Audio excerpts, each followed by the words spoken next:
गोपाल और पुष्पा ने मिलकर रघुपति को उसकी करनी का फल चखाया।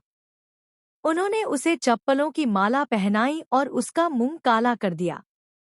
जी हाँ दोस्तों, अब रघुपति को वही भुगतना पड़ा जो उसने दूसरों के लिए सोचा था।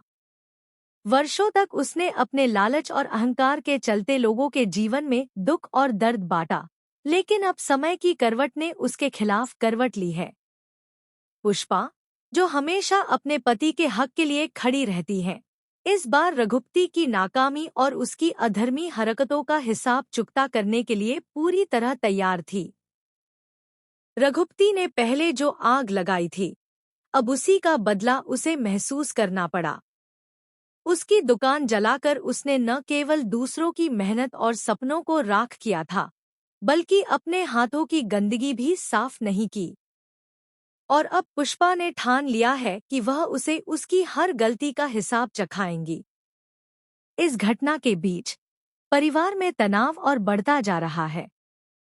पुष्पा और गोपाल की एकजुटता ने रघुपति की चालाकियों को बेनकाब कर दिया है, और अब उसे यह समझना होगा कि कोई भी अधर्मी कार्य बिना परिणाम के नहीं रह सकता।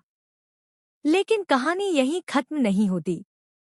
इस पूरी उलझन के बीच अनु और आर्यवर्धन के बीच जो दूरियां आई थी, वह अब धीरे धीरे मिटने लगी है। पुराने मनमुटाव और गलतफहमियों के बाद अब उनके रिश्ते में फिर से नजदीकियां आने वाली हैं। यह सिलसिला इतना सरल नहीं है। हर कदम पर नई चुनौतियां और अप्रत्याशित घटनाएं खड़ी हो रही हैं। अनु, जो पहले रघुपति की हरकतों को लेकर शंका में थी, अब धीरे धीरे समझने लगी है कि सच क्या है और किसे भरोसा किया जा सकता है। इस पूरे ड्रामे में विपिन की भूमिका भी बेहद महत्वपूर्ण बन गई है। उसने गोपाल और पुष्पा के सामने रघुपति का काला चिट्ठा खोलकर रख दिया। अब हर रहस्य खुलकर सामने आने लगा है।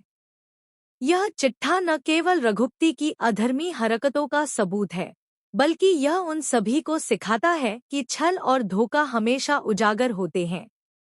विपिन की इस ईमानदारी ने पूरे घटनाक्रम में एक नया मोड़ ला दिया है। अब पाठकों और दर्शकों को यह देखने का मौका मिलेगा कि रघुपति की चालाकियों का पर्दाफाश कैसे होता है और उसका सामना किस तरह से किया जाता है। अपकमिंग ट्रैक में हमें हाई वोल्टेज ड्रामा देखने को मिलेगा। पुष्पा और गोपाल के सामने रघुपति की सच्चाई खुलती है, जिससे अनु और बाकी परिवार वालों के मन में कई सवाल उठते